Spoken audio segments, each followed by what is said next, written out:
verse 30. This is going to kind of be part 2 of last week's message that we're going to look at. Yes, the preacher talked too long and didn't get through everything. Talk about faith. And as a Christian, our whole life is based upon faith. We're going to meet these challenges. We're going to go through the difficulties that we encounter because of our Christian faith. And I think it's important that we do mention that part of it, that Jesus said that when we are persecuted because of righteousness' sake, that when we find these obstacles, not because of the stupid things we do, but because of standing where Jesus wants us to stand. It's going to find its basis in Joshua chapter 6, Jericho, the Battle of Jericho. So we're going to call these our little Jerichos that we have, these problems that we encounter. You know, there's a story about a gentleman that reached his 100th birthday. So they had a big party for him, and the local newspaper interviewed him. So they asked him how could he account for his 100 years of good health, and he went through the list. He didn't drink, he didn't smoke, he didn't overeat, he watched this, he watched that. And that's how he got to be 100. And the news reporter said, well, my uncle did the same thing, and he only lived to be 68. So what's the problem there? And he said, well, he didn't keep it up long enough. There are times that we will have faith at certain points, and other times we're kind of like a roller coaster ride, that we don't respond quite as well as we ought to. Okay? So when we encounter the problems here of Jericho, of those obstacles that we see in our lives, that we need to look at what Joshua did, what the Israelites did, and what the result of their faith was. Because Hebrews chapter 11, verse 30 says these words, by faith the walls of Jericho fell after people had marched around them for 7 days. Okay? First 2 words, that verse of what? By faith. It wasn't because of all these other things that they had planned out. It wasn't by anything except by their faith. And we are to be people of faith. So we're going to recap just a couple of things that we started off with last week and then finish out the sermon here. The first question we have then, are we going to face our Jericho as an obstacle or as an opportunity? Are we going to see it as something that's positive? We're going to see it as something that's negative. Now, if we're the average person, we're going to do what? Negative. Oh my goodness, we're never going to be able to do this. How many times? We can hear people sit there and bemoan the fact that there's no way in the world that we're going to be able to accomplish this. And most of the times, most of the people won't even start, won't even try. Just sit back, admit defeat, and forget the whole thing. Okay? But that's not what the people of faith do. That's not what people that believe in God do. They know that God has the power to accomplish whatever He wants to accomplish. In fact, as I studied this out for this week, there's only one thing basically I see that God can't do. You know what that is? Get His people to follow Him. He seems to be able to do everything else, but His people that claim their faith in Him don't act like they have faith in Him. They don't live like they're having faith in Him. That when we think of all the horrible things that are going to happen, all the problems we're going to encounter, decide not to even try. But here in Hebrews 11:30 it says, by what? Faith. By faith the walls fell. That Jericho would look unconquerable. I am told from historical reports, I wasn't there then, I was born a week after that, that the walls of Jericho were wide enough, we're not talking about tall, we're talking about wide enough that 2 chariots could ride on them side by side. We're talking an impenetrable city that no way in the world you're going to be able to knock that wall down. Yet God tells them, and this is one of the things that Israel encounters, if they don't conquer Jericho, the whole thing's for nothing. That's the first place they've got to take, is Jericho. And God has His plan for them to do that. Not the standard plan that we would think. Okay? Before we can conquer the obstacle, we've got to allow God to conquer us. we will see in Joshua's life here, and most of us, where is the biggest problem at when we encounter an obstacle in our life? Right here, in our minds, That once we conquer that, then Jericho doesn't become a problem, does it? Read the text, it doesn't become a problem. Once Jericho knows they're going to step out, or Joshua knows they're going to step out and take Jericho, that God's given them the power, it's just a matter of doing what God says for them to do. And that's what we see, and that's what the writer of Hebrews is trying to get across to us. Okay? Again, and I mentioned this last week, we're just going to touch on it as we go through. I believe that there are two questions that the church has to answer. Okay? The one is, who are we as Christians? What is the purpose of Centennial Christian Church? Who are we? And the second question is, why are we here? And it is my belief that the word Christian means a lot of things that biblically it doesn't mean anymore. When a person stands up and mentions God and Jesus all at once, they're a good Christian. Well, I don't know about the word good. I don't think there's good or bad Christians, where it's not based upon us. Okay? But we got to remember and come back to folks, who are we? What does it mean to be a Christian? We've lost this. I've talked to you before about having some kind of Rotary club, some kind of social club, some kind of political deal. That's what the church has become. That's what the church is starting to look like, no matter where we go, what you look like, and we've forgotten why we are here. Okay? This is so we can go to church and building on Sunday morning and hear a lot of neat, good music and everything and all this other stuff, and it's for our benefit. It makes us feel good when we go. Okay? I hope at times that's true, but that better not be the goal.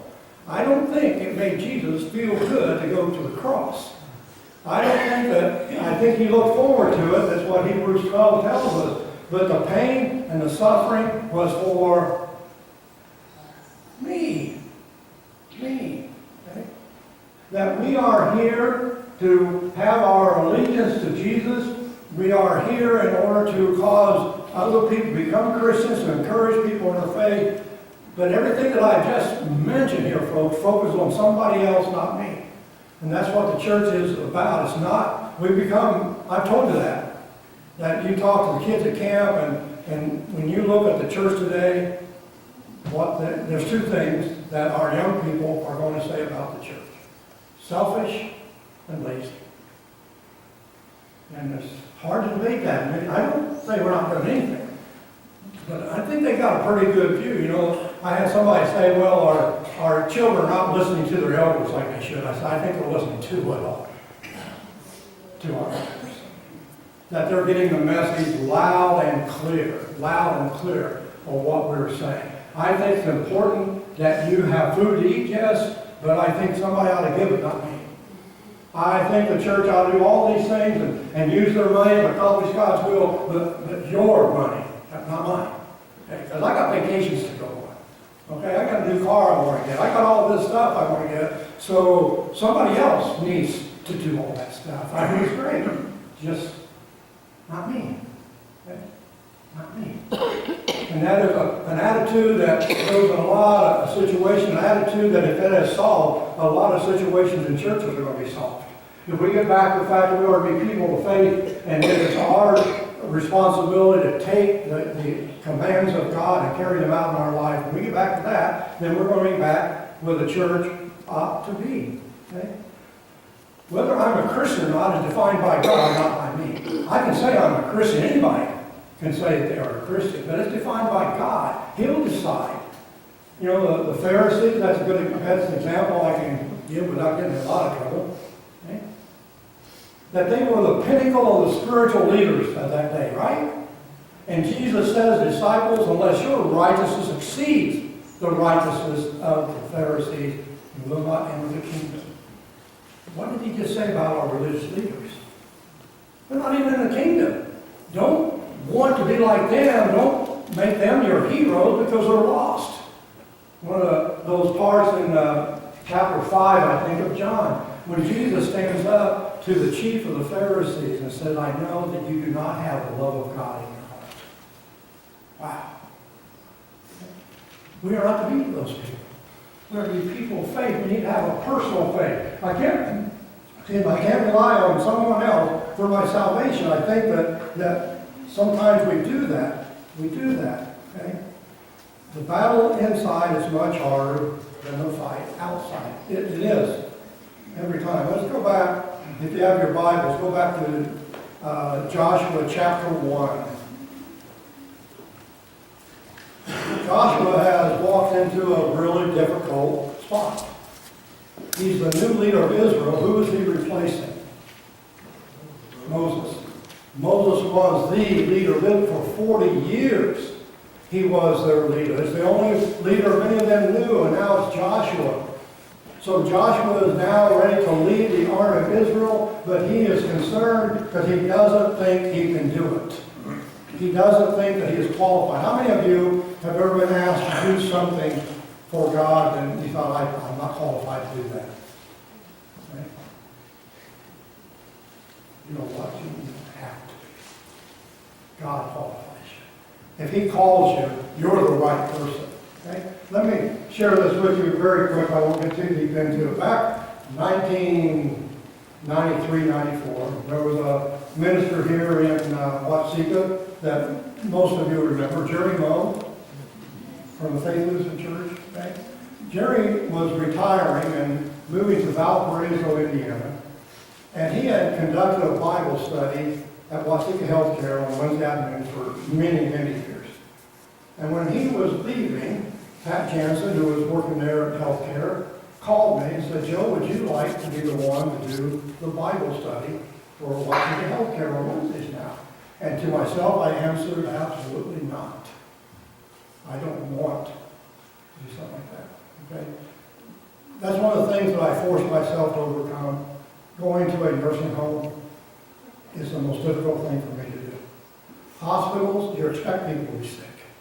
You expect them something, but at nursing homes, you see a whole gamut of different situations. I don't think I want to do that.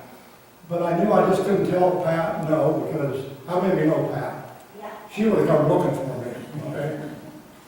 So I decided I would try for a couple months, and since 1993, what's that, 24 years, I've been doing that, and love it.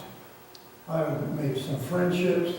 Was I qualified to do it? I didn't think so, but God said, yeah, you are, or she would have asked you to do that. Okay? That's where our personal faith comes in. That's where Joshua had to decide that because God had chosen him, that automatically makes Joshua what? The right guy. God always chooses the right guy, and he does a lot of on-the-job training too. Okay? Here's what God, this one, my more favorite passage of the Bible. In Joshua chapter 1, again verse 6, here's what God is saying to Joshua. Be strong and courageous, because you will lead these people to inherit the land I swore to your forefathers to give them. Be strong and very courageous. Be careful to obey all the law my servant Moses gave you, and do not turn from it to the right or the left, that you may be successful wherever you go. Do not let the book of the law depart from your mouth. Meditate on it day and night, so that you may be careful to do everything written in it. Then you will be prosperous and successful. Have I not commanded you? Be strong and courageous. Do not be terrified. Do not be discouraged, for the Lord your God will be with you wherever you go. What confidence that has to give Joshua. Because God says to Joshua, I'm going to be with you just like I was with Moses. And Joshua knew he was with Moses. And he promises the same thing. God has given us this promise. And that we can't take too lightly here. Go and make disciples of all nations, baptize them in the name of the Father, Son, and Holy Spirit, and lo, I am with you always, even to the end of the age. That's the confidence. He's with us. If we are doing what God wants us to do, we can't be beat. We can't fail. Because God will make sure that we win. He says here that I've already given this land to you. Just take it. It's right here for you. Just take it. And then ringing in the ears of some of these people are going to be young ones that remembered what happened 40 years before. That remembered that they failed to take God at His word. And what did they do? They wandered for 40 years. Every one of those people, 18 years old, died in the desert. We want that to happen to us. Well, we need to start grabbing hold of God's confidence, God's power, God's ability, that we'll be successful in what we do. So when Joshua walks down the road, who shows up? The commander of the army of the Lord. And Joshua said, are you on our side or the enemy side? And see, there's a mistake that Joshua makes. It's a mistake that we make. Does God show up to be on our side? No, God shows up to take over. When God comes, He's in charge. It's not a matter of I'm on God's side, God's on my side. It's a matter of He's going to take over. Now it's settled. Isn't that what He tells Joshua? He says, which side are you on? Neither. He's come to take over. That's what God does when He comes.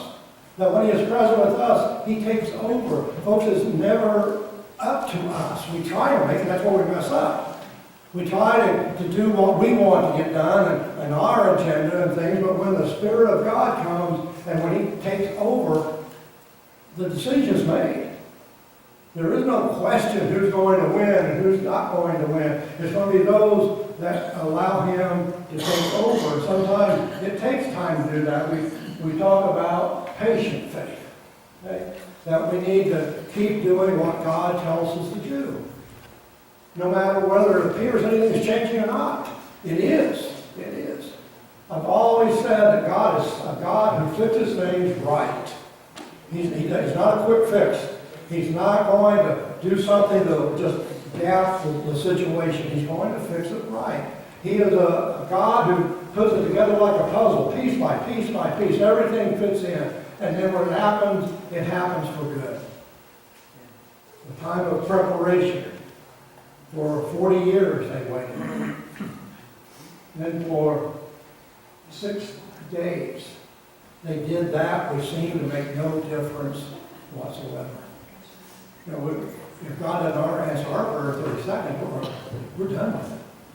He's not going to allow that to happen. We don't even keep asking Him. Luke chapter 17, the judge that finally gives the woman her what she grants of him because of persistence in prayer. Jesus said to keep praying, be more persistent, to seek, to ask, to knock. And see, when we remember those passages to seek, to act, and to knock, those are 3 different levels of praying that Jesus introduced to us. That He's getting us deeper and deeper into the prayer. So we have to have a patient faith. He's not going to do it overnight. We'll find out we don't want it done overnight. We want it done right. And that's what Jesus is going to do.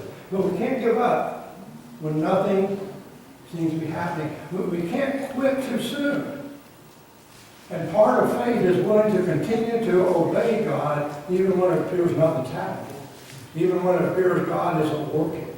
That we just keep praying. We continue to pray. And that's going to be a very important part of us. Well, the third thing that we see here in Jericho is, we'll see what we call it, powerful faith. Okay? Faith must be very powerful if it can make the walls of the city fall.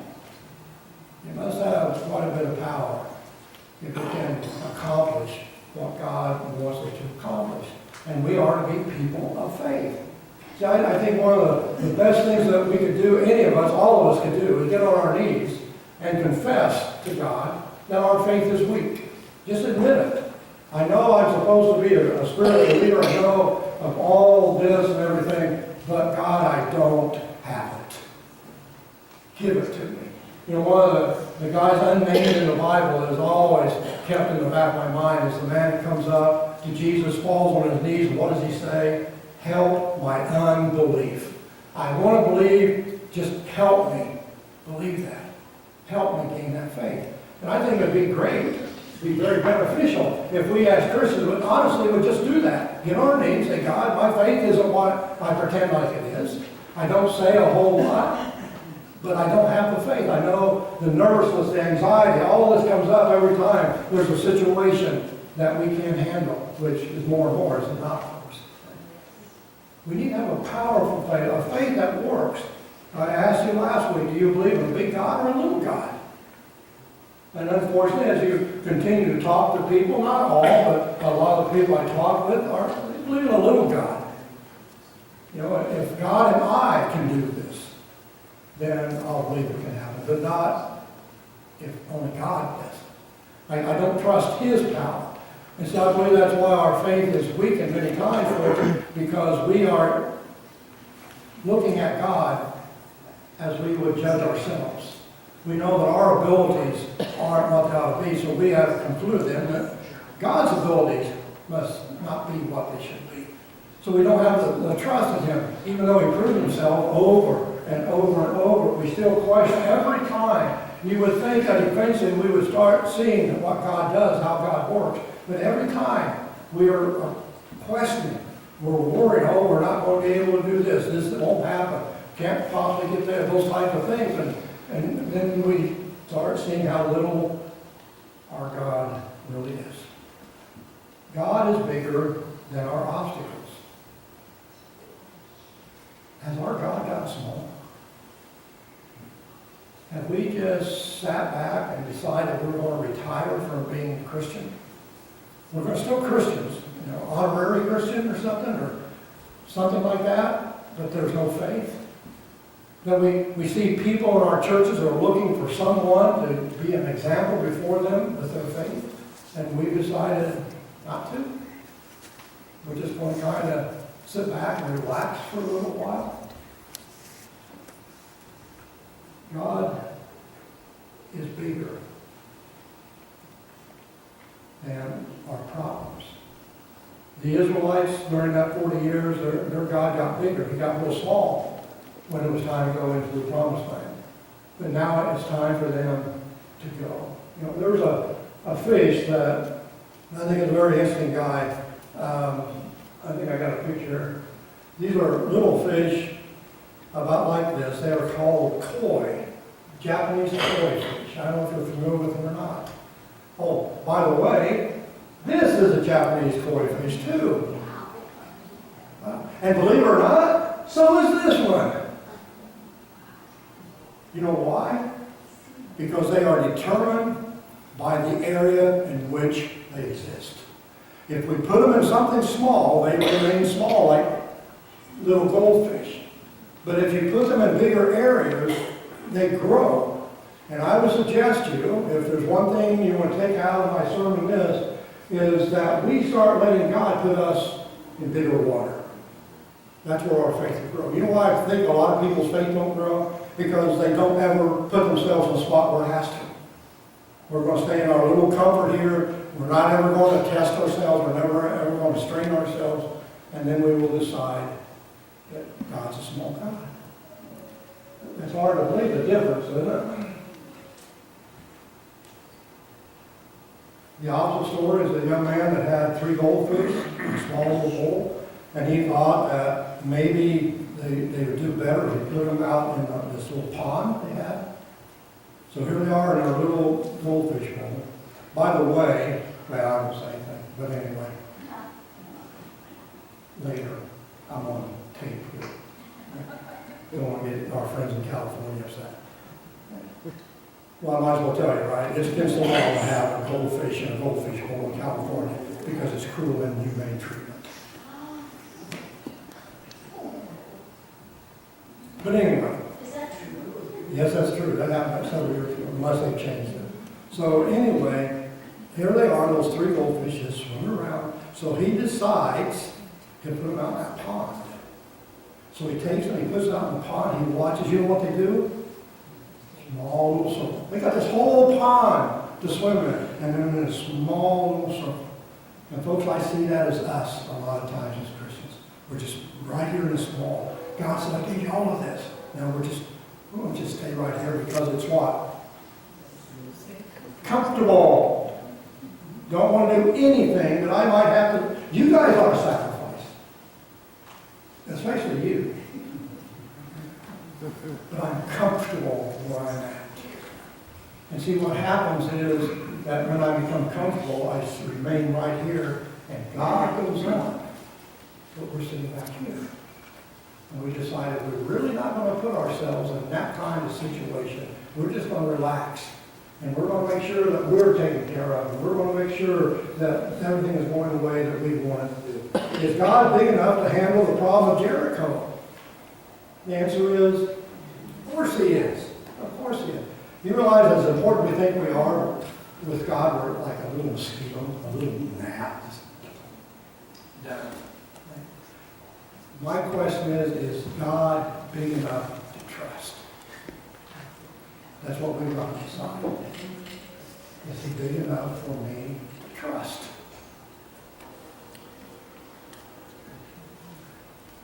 Will we face, well, I'm getting ahead of myself. Let's go back just a bit. God is big enough, but it seems that he is only limited by the lack of obedience of his people. That when he is ready to do something, many times we're not, because we don't have the faith to allow him to work the way he wants to. He doesn't. He doesn't. Why is it? And I've questioned different people I've heard speak of. Why is it that the church only talks about the power of God anymore? When's the last time you heard someone speak about a particular church that actually God was doing something? We're talking about the great power he had then and the great power he has there. Is that because it's been a while since we put any faith in God? Has it been a while that we just sat and decided that we're going to let everybody else do what they're going to do? People have told, well, God doesn't act today as he did in the Bible. How do we know? Have we ever trusted him the way the people did in the Bible? Are you going to pick up a rock in front of Goliath and walk toward him because of your faith in God? Maybe we don't have the faith that they had in the Bible. Maybe that's why we don't see God working the way that he did. Peter walking on the water. You can't walk on the water, right? Read Matthew 14, and it said, and Peter walked on the water. Tell me, what is it that God can't do? What is there that I can't trust him? We need to be people of faith. Are we going to face Jericho with fear or with faith? Fear will put out the fire of faith every time. And we'll start looking at the circumstances around us. We'll start looking at the human things about us that God does not regard at all because they're not important. It's about what he's doing. It's about us praising him for being a God that has accomplished great things for him, and he still can. Still can. There's a Swedish philosopher named Kierkegaard that has this story that he tells about Duck Church. That is a church in this town where all the ducks go. And they go there, and the duck preacher gets up and stands in front of them and says, you know, we are ducks. God has given us wings. We can fly. God has allowed us to fly wherever we want to fly. And everybody's yelling, amen, amen. And then when he gets done, they waddle back home. God has given us great power. It's his. It's not ours. It's nothing I can grab and use the way I want it. It's to use the way that he wants me to use it. We look at the plan that God had. Tell me, what is God's plan to overcome Jericho? Anybody? Okay. First day, walk around the city once. Don't talk. Don't anything. You just walk around and go back to camp. Second day, same thing. Third day, same thing. The fourth day, same thing. Fifth day, sixth day.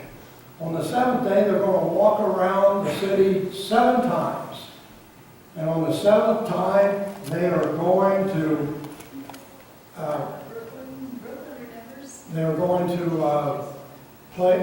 sound the horns. I was trying to think what kind of horn that was. Okay? And the people are going to yell. And then God said, what would happen? What happened, Judy? Yeah. They fell out. That's what interesting to me. They didn't fall in, they fell out. They uncovered Jericho and have shown that it fell out.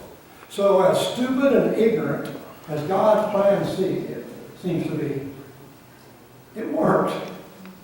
And it did every time. Every time we look in the Bible, it worked. It worked. So I think that when the church comes together to accomplish something, one of the first response they got to hear from people is, we can do this. Sure we can. Why can't we? If this is what God wants, we can accomplish this. Instead of sitting back and, oh, wow, I don't know. Because you see, negative attitude and positive attitude are both negative. Because they've got to include God. We probably can't do this, but God can do this. See, faith isn't just positive thinking. Faith is bringing God into the situation, allowing God to be part of the situation that we're going through. And it doesn't matter how ridiculous it might sound, if this is what God said, then that's what is going to happen. But it's not just going to happen.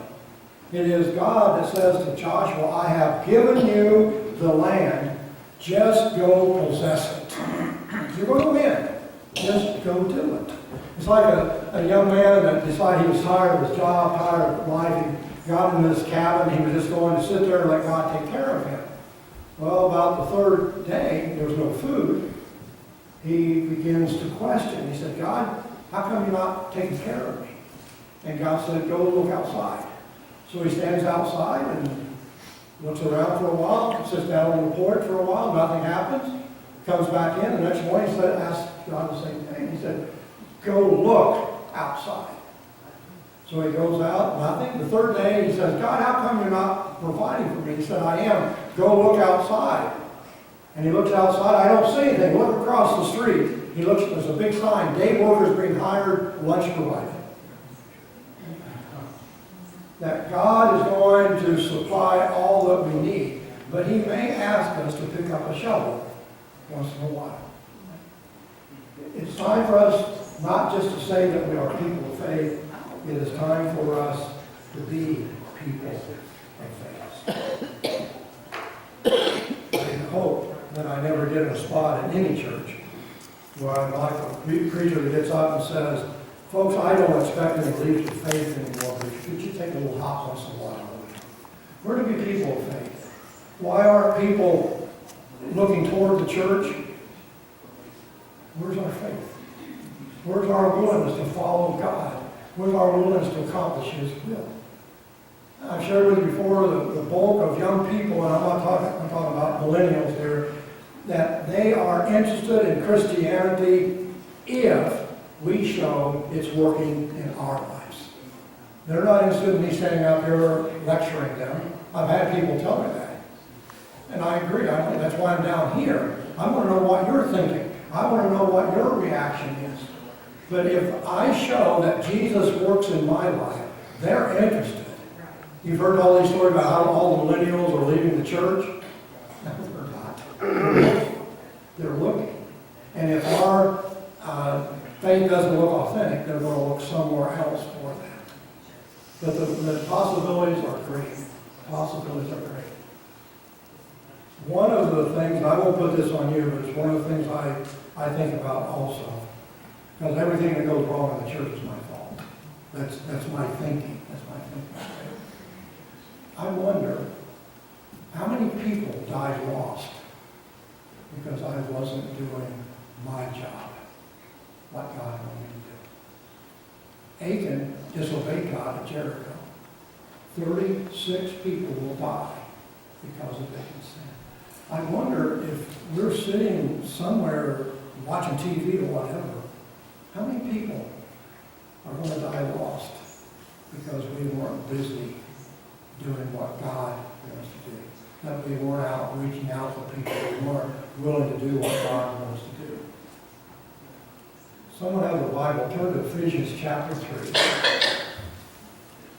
verse 20 and 21.